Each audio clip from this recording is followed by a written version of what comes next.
Waamuzi sura ya 11. Basi huyo Yefta Mgileadi alikuwa mtu shujaa sana, naye alikuwa ni mwana wa mwanamke kahaba. Gileadi akamzaa Yefta.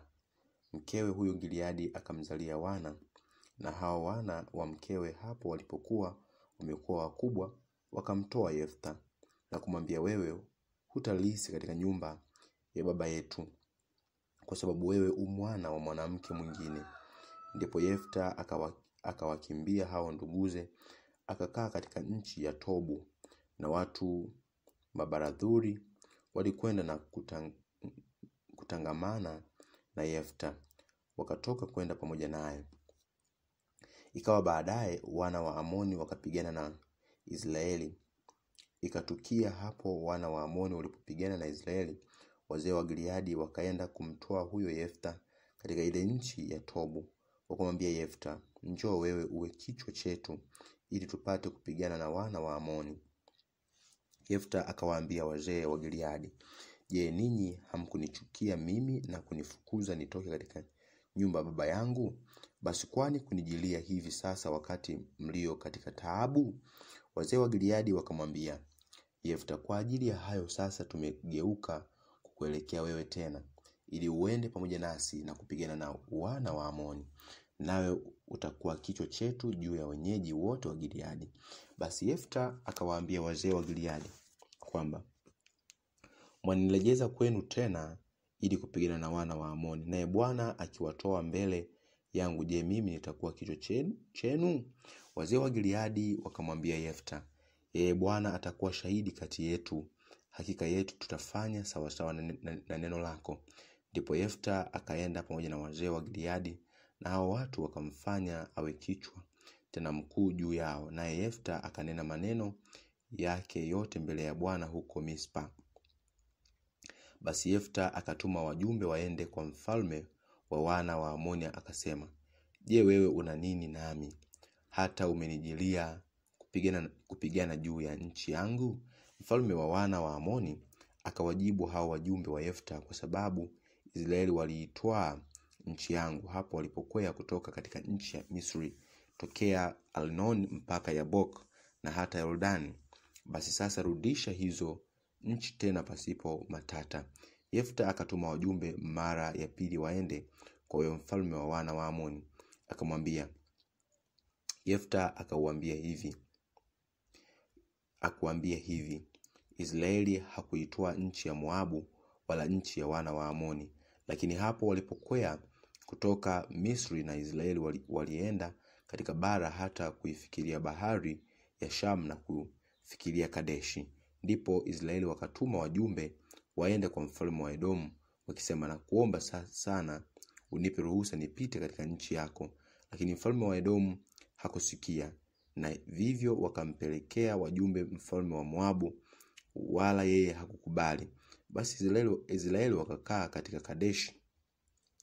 Kisha akaenda nyikani na kuizunguka hiyo nchi ya Edomu na nchi ya Moabu, nao wakapita upande wa mashariki wa nchi ya Moabu, wakapanga marago upande wa pili wa Alnoni, wala hawakuingia ndani ya mpaka wa Moabu, kwa maana Alnoni ilikuwa ni mpaka wa Moabu. Kisha Israeli wakatuma wajumbe waende kwa Sihoni mfalme wa Amori, mfalme wa Heshbon. Israeli wakamwambia, twakuomba utupe ruhusa tupite katika nchi yako mpaka mahali pangu. Lakini huyo Sihon hakuwaamini Israeli ili wapite ndani ya mpaka wake, bali Sihoni akawakutanisha watu wake wote, nao wakapanga kambi katika Yahasa, wakapigana na Israeli.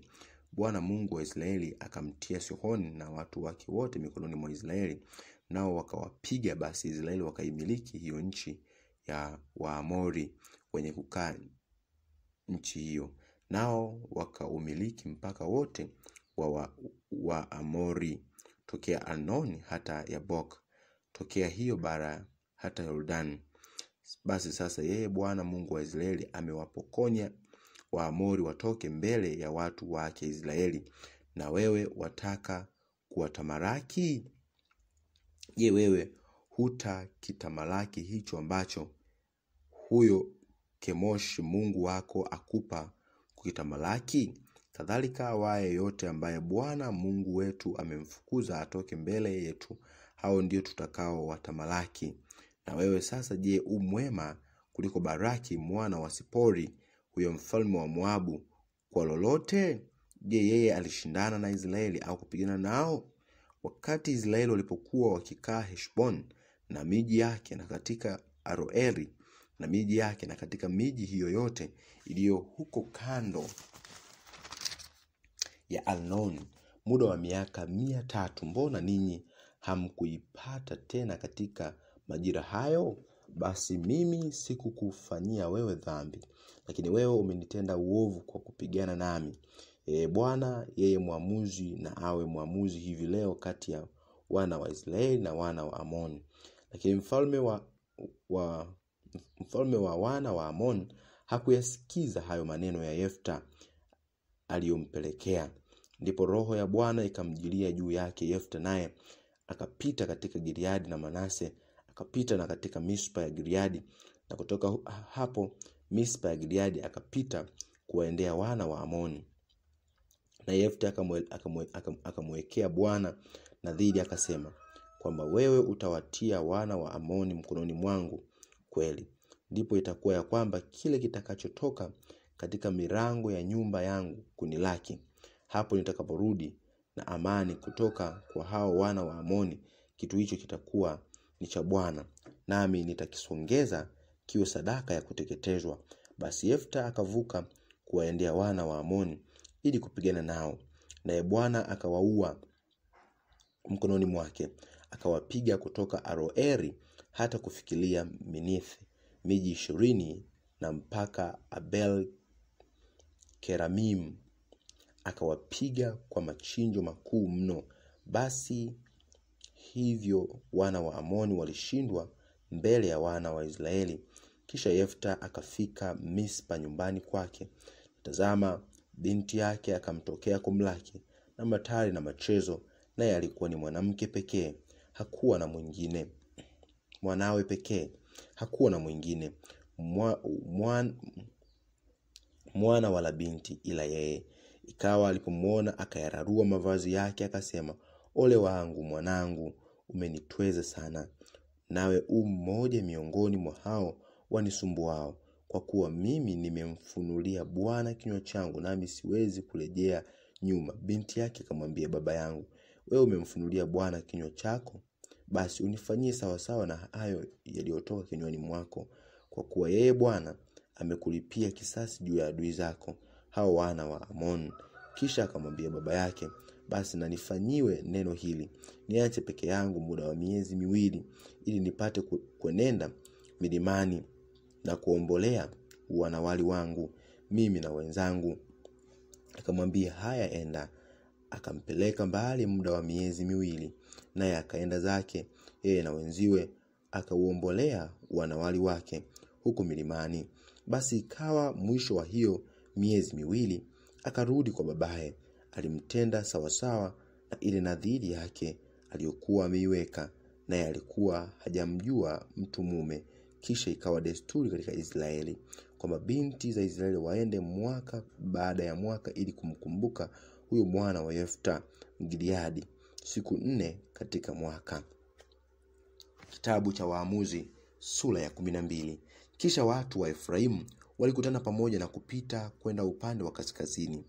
Wakamwambia Yefta, kwa nini wewe kuvuka kwenda kupigana na wana wa Amon, nawe hukutuita sisi kwenda pamoja nawe? Tutaipiga moto nyumba yako juu yako. Yefta akawaambia, mimi na watu wangu tulikuwa na matata makubwa na wana wa Amoni, nami hapo nilipowaita ninyi hamkuniokoa na mikono yao. Nami nilipoona ya kuwa ninyi hamniokoi, niliuhatarisha uhai wangu na kuvuka ili nipigane na wana wa Amoni. Bwana naye akawatia mkononi mwangu. Basi kwa nini ninyi kunijia hivi leo kutaka kupigana nami? Ndipo Yefta akawakutanisha watu wote wa Gileadi na kupigana na Efraimu, na hao watu wa Gileadi wakawapiga Efraimu, kwa sababu walisema, ninyi wa Gileadi ni watoro mliotoroka Efraimu, mnaokaa kati ya Efraimu na kati ya Manase. Nao Wagiliadi wakavishika vivuko vya Yordani kinyume cha hao wa Efraimu. Kisha ilikuwa hapo watoro waliotoroka Efraimu, mmoja wapo aliposema, niache nivuke, hao watu wa Gileadi wakamwambia, je, wewe umu Efraimu? Kwamba alisema la. Ndipo wakamwambia, haya, tamka sasa neno hili, Shiboreth. Naye akasema Siboreth, kwa maana hakuweza kufanya midomo yake kutamka neno hilo sawasawa. Ndipo wakamshika na kumuua hapo penye vivuko vya Yordani. Basi wakaanguka wakati huo watu 42,000 wa Efraimu. Huyo Yefta akawa mwamuzi wa Israeli muda wa miaka 6. Ndipo akafa Yefta Mgiliadi, akazikwa katika miji ya Gileadi mmoja wapo. Baada yake huyo Ibzan wa Bethlehem akawa mwamuzi wa Israeli. Alikuwa na wana 30 na binti 30. Akawapeleka waende mahali pengine, kisha akaleta wanawake 30 kutoka mahali pengine kwa ajili ya hao wanawe. Akawa mwamuzi wa Israeli muda wa miaka 7. Huyo Ibzan akafa, akazikwa huko Bethlehem. Baada yake huyo Eron Mzabron akawa mwamuzi wa Israeli, akawaamua Israeli muda wa miaka 10. Huyo Eron Mzabron akafa, akazikwa katika Ayaron katika nchi ya Zabron. Baada yake huyo Abdon mwana wa Hileli Mpilathon akawa mwamuzi wa Israeli, naye alikuwa na wana 40 na wajukuu 30 waliokuwa wakipanda wanapunda 70. Akawa mwamuzi wa Israeli muda wa miaka 8. Huyo Abdon mwana wa Hileli Mpilathon akafa, akazikwa huko Pilathon katika nchi ya Efraimu, katika nchi ya vilima ya Waamaleki. Kitabu cha Waamuzi sura ya 13. Wana wa Israeli wakafanya tena yaliyo mabaya mbele za macho ya Bwana. Bwana akawatia katika mikono ya Wafilisti muda wa miaka 40. Palikuwa na mtu mmoja wa Sora wa jamaa ya Wadani, jina lake akiitwa Manoa, na mkewe alikuwa tasa, hakuzaa watoto. Malaika wa Bwana akamtokea yule mwanamke, akamwambia, tazama, wewe sasa utasa, huzai, lakini utachukua mimba, nawe utamzaa mtoto mwanamume. Basi sasa jihadhari na kuomba, usinywe divai wala kileo, wala usile kitu kilicho najisi, kwani tazama, utachukua mimba, nawe utamzaa mtoto mwanamume, na wembe usipite juu ya kichwa chake, maana mtoto huyo atakuwa mnadhiri wa Mungu tangu tumboni, naye ataanza kuwaokoa Israeli na mikono ya Wafilisti. Ndipo yule mwanamke akaenda akamwambia mume wake akisema, mtu wa Mungu alinijia, na uso wake ulikuwa kama uso wa malaika wa Mungu, na kutisha sana, nami sikumuuliza umetoka wapi, wala hakuniambia jina lake. Lakini aliniambia, tazama, utachukua mimba, nawe utamzaa mtoto mwanamume. Basi sasa usinywe divai wala kileo, wala usile kitu kilicho najisi, maana mtoto huyo atakuwa mnadhiri wa Mungu tangu tumboni hata siku ya kufa kwake.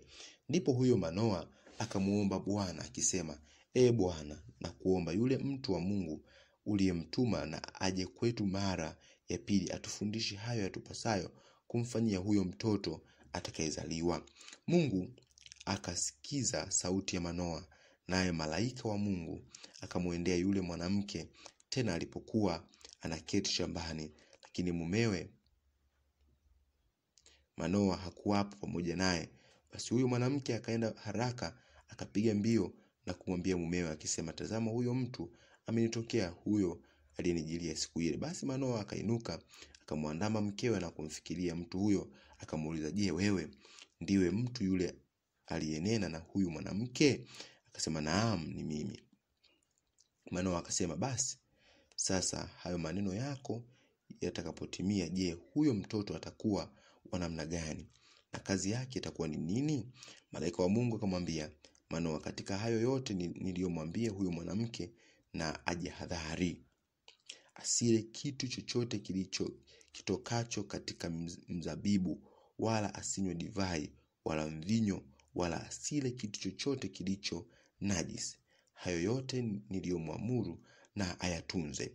Kisha Manoa akamwambia huyo malaika wa Bwana, na kuomba tukuzuie ili tupate kuandaa mwanambuzi kwa ajili yako. Lakini malaika wa Bwana akamwambia Manoa, ujapokuwa wanizuia, sitakula katika mkate wako, na kwamba wataka kufanya tayari sadaka ya kuteketezwa, inakupasa kumsongezea Bwana, kwa kuwa Manoa hakujua ya kwamba yeye ni malaika wa Bwana. Manoa akamwambia huyo malaika wa Bwana, jina lako ni nani, ili kwamba hayo maneno yako yatakapotimia nipate kukutukuza. Huyo malaika wa Bwana akamwambia, kwani wewe kuniuliza jina langu, kwa kuwa jina hilo ni la ajabu? Basi Manoa akamtoa yule mwanambuzi pamoja na sadaka ya unga, akamtolea Bwana hapo juu ya mwamba. Huyo malaika akatenda la ajabu. Manoa na mkeo akaangalia, kwa maana ikawa mara huo mwali wa moto ulipopaa juu mbinguni kutoka pale madhabahuni, huyo malaika wa Bwana akapaa katika mwali wa moto wa madhabahu, nao Manoa na mkeo wakaangalia, wakainama kifudifudi. Lakini malaika wa Bwana hakumtokea Manoa tena wala mkewe. Ndipo Manoa alipojua kwamba ndiye malaika wa Bwana. Manoa akamwambia mkewe, hakika yetu tutakufa sisi, kwa sababu tumemwona Mungu. Lakini mkewe akamwambia, kama Bwana angetaka kutuua, hangepokea sadaka ya kuteketezwa wala sadaka ya unga mikononi mwetu, wala hangetuonyesha mambo hayo yote, wala hangetuambia mambo kama hayo wakati huu. Basi yule mwanamke akamzaa mtoto mwanamume, akamwita jina lake Samsoni. Mtoto huyu akakua, Bwana akambarikia. Roho ya Bwana ikaanza kumtahayarakisha katika Mahanedan, katikati ya Sora na Eshtaori. Kitabu cha Waamuzi sura ya 14. Samsoni akateremkia Timna, akaona mwanamke huko Timna, mmoja wapo wa binti za Wafilisti. Kisha akapanda akawaambia baba yake na mama yake, akasema, nimemwona mwanamke huko Timna, mmoja wapo wa binti za Wafilisti, basi mnipatie nimwoe. Ndipo baba yake na mama yake wakamwambia, je, hapana mwanamke hata mmoja katika ndugu zako au katika jamaa zangu zote, hata uende kumwoa mwanamke kwa hao Wafilisti wasiotahiriwa? Samsoni akamwambia baba yake, mnipatie huyo, kwa maana ananipendeza sana. Lakini baba yake na mama yake hawakujua ya kuwa jambo hili ni la Bwana, maana alitaka kisa juu ya Wafilisti. Basi wakati ule Wafilisti walikuwa wakiwatawala Israeli. Ndipo Samsoni na baba yake na mama yake wakateremkia Timna, wakafika mashamba ya mizabibu huko Timna. Tazama, mwana simba akamngurumia. Roho ya Bwana ikamjilia kwa nguvu, naye akampasua kana kwamba anampasua mwanambuzi, wala hakuwa na kitu chochote mkononi mwake. Lakini hakuwaambia baba yake na mama yake aliyoyafanya. Basi akateremka na kuzungumza na huyo mwanamke, naye akampendeza Samsoni sana. Kisha baadaye akarudi ili kumtwaa, naye akageuka kando kuangalia mzoga wa huyo simba. Na tazama, nyuki wengi walikuwamo ndani ya mzoga wa simba na asali. Akatoa asali mikononi mwake, akaenda mbele huku akila. Alipokuwa akienda, akawafikiria babaye na mamaye, akawapa nao wakala. Lakini hakuwaambia ya kuwa ameitoa hiyo asali katika mzoga wa simba. Basi babaye akamteremkia huyo mwanamke Samsoni, naye akafanya karamu huko, kwa kuwa vijana ndivyo walivyokuwa wakifanya. Basi ikawa hapo walipomuona, wakamletea wenziwe 30 wawe pamoja naye. Samsoni akawaambia, mimi nitawategea ninyi kitendawili, kama mwaweza kunionyesha katika hizo siku 7 za karamu na kukitambua, ndipo hapo nitawapa mavazi 30 ya kitani na mavao mengine 30. Lakini msipoweza kunionyesha, ndipo hapo ninyi mtanipa mimi mavazi 30 ya kitani na mavao mengine 30. Basi wakamwambia, haya, tega kitendawili chako ili tupate kukisikia. Naye akawaambia, katika huyo mwenye kula kikatoka chakula, katika huyo mwenye nguvu ukatoka utamu. Nao katika siku 3 hawakuweza kukifungua hicho kitendawili. Ikawa kwa siku ya 7 wakamwambia mkewe Samsoni, mbembeleze mumeo ili atuonyeshe hicho kitendawili, tusije tukakuteketeza moto wewe na nyumba ya baba yako. Je, mmetuita ili mpate kuichukua mali yetu? Je, sivyo? Basi mkewe Samsoni akalia mbele yake akasema, wewe wanichukia tu, wala hunipendi. Wewe umewategea kitendawili hao wana wa watu wangu, nawe hukuniambia mimi. Naye akamwambia, angalia, sikumwambia baba yangu wala mama yangu, nami nikuambie wewe? Naye akalia mbele yake hizo siku 7. Wakati ulioendelea karamu yao, basi ikawa siku ya 7 akamwambia, kwa sababu alikuwa akimsisitiza sana, naye akawaambia wale wana wa watu wake hicho kitendawili.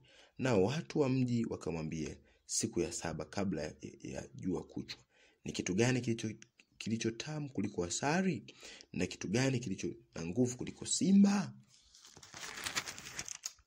Naye akawaambia kwamba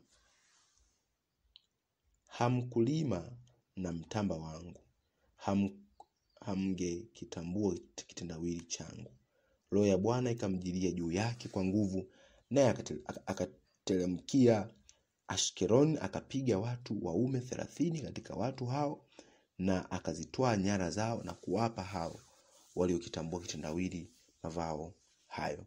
Hasira zake zikamwaka, naye akakwea kwenda nyumbani kwa baba yake.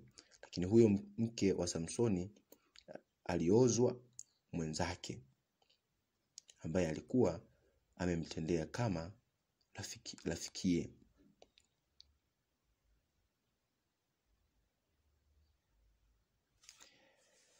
Kitabu cha Waamuzi sura ya 15. Lakini ikawa baadaye, wakati wa mavuno ya ngano, Samsoni akaenda kumtazama mkewe.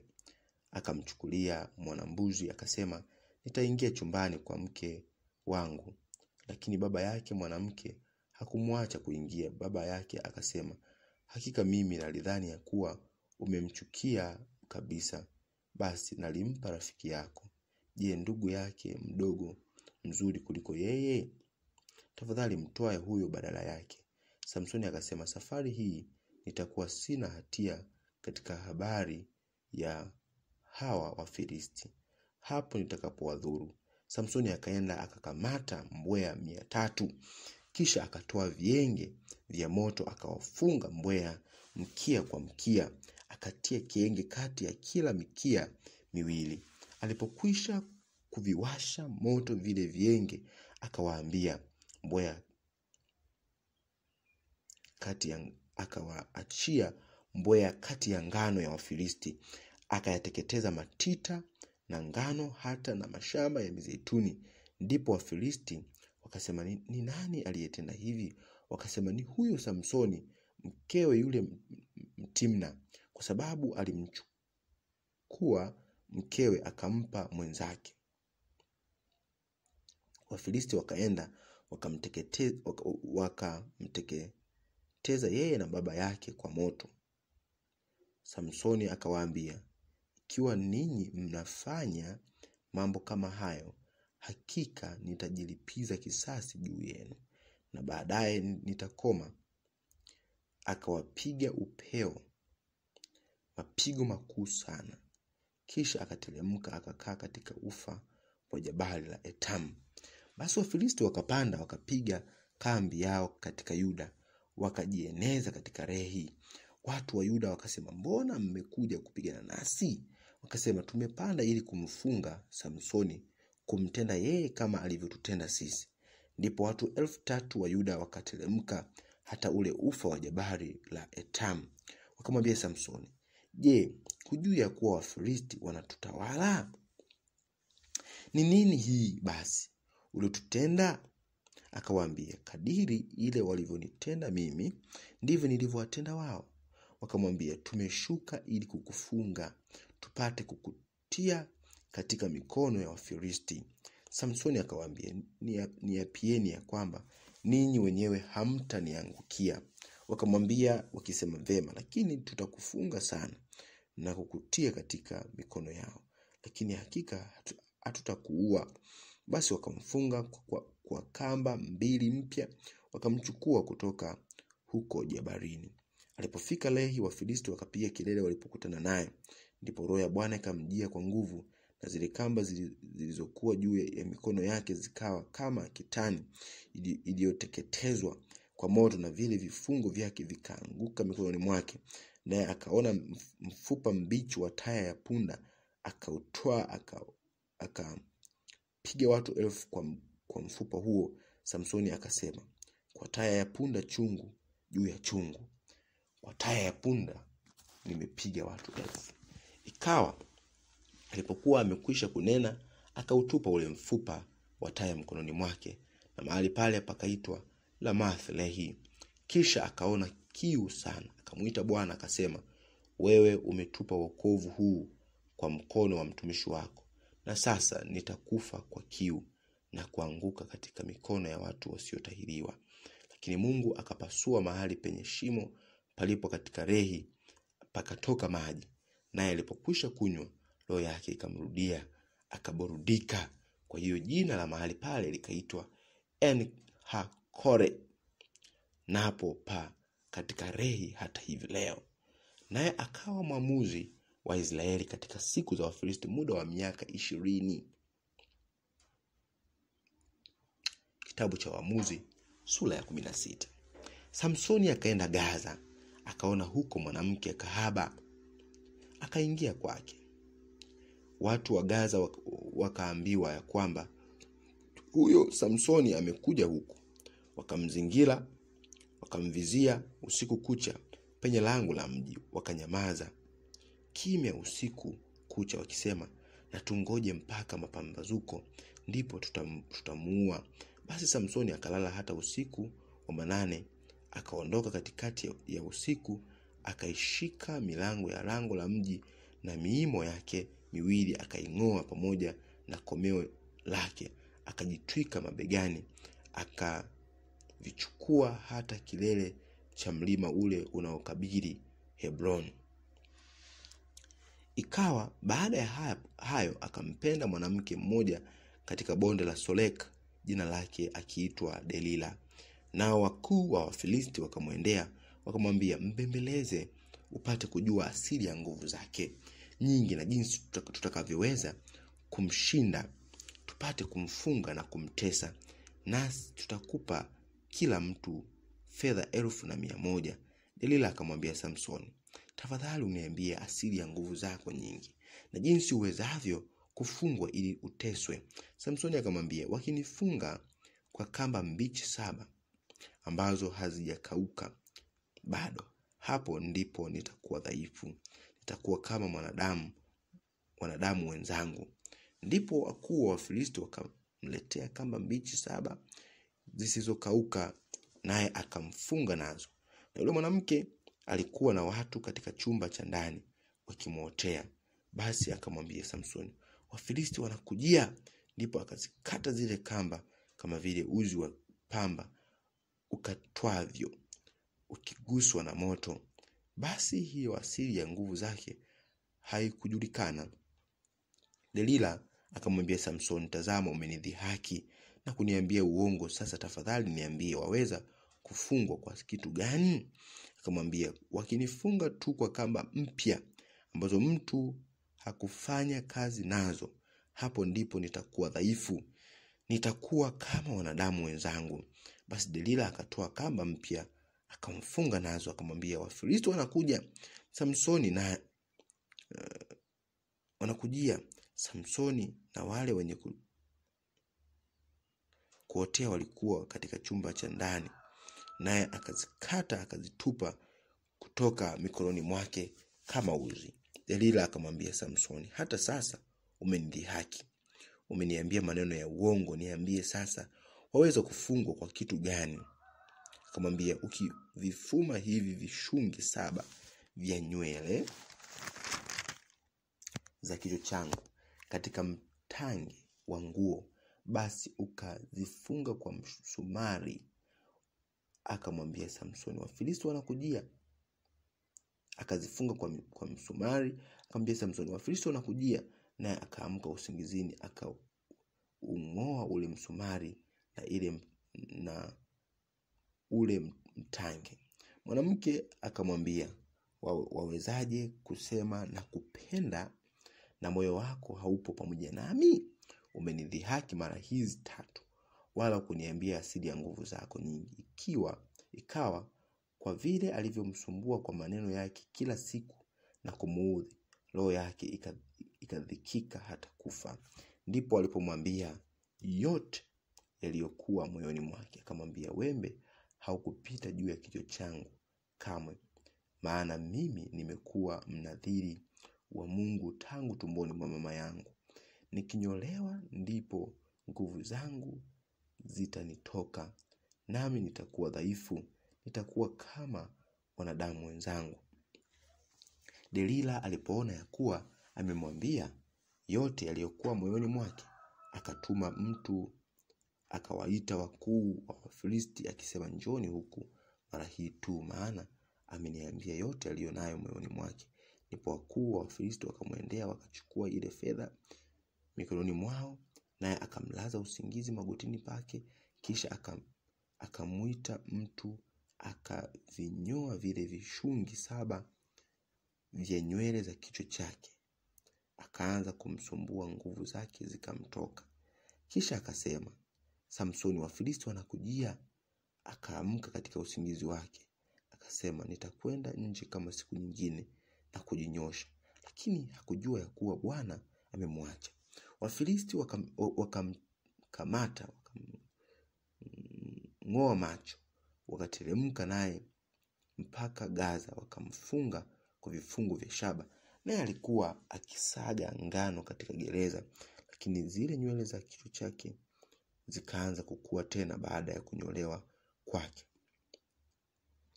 Kisha wakuu wa Wafilisti wakakusanyika ili kumtolea sadaka Dagoni mungu wao na kufurahi, maana walisema, Mungu wetu amemtia Samsoni adui wetu mikononi mwetu.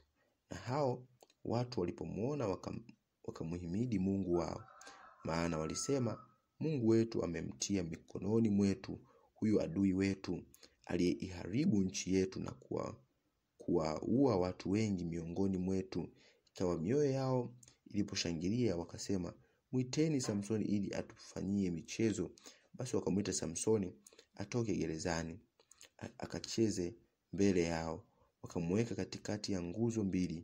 Samsoni akamwambia yule kijana aliyemshika mkono, niache nizipapase nguzo ambazo nyumba hii inazikalia, nipate kuzitegemea. Basi nyumba ile ilikuwa imejaa watu waume kwa wake, na wakuu wote wa Wafilisti walikuwa humo, na juu ya dari palikuwa na watu 3,000 waume kwa wake waliokuwa wakitazama wakati Samsoni alipocheza.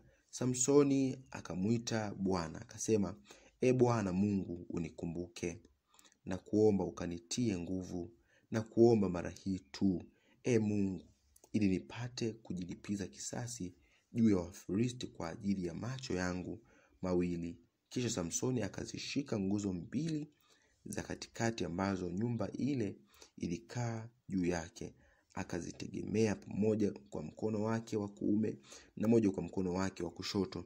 Samsoni akasema, na nife pamoja na hawa Wafilisti. Akainama kwa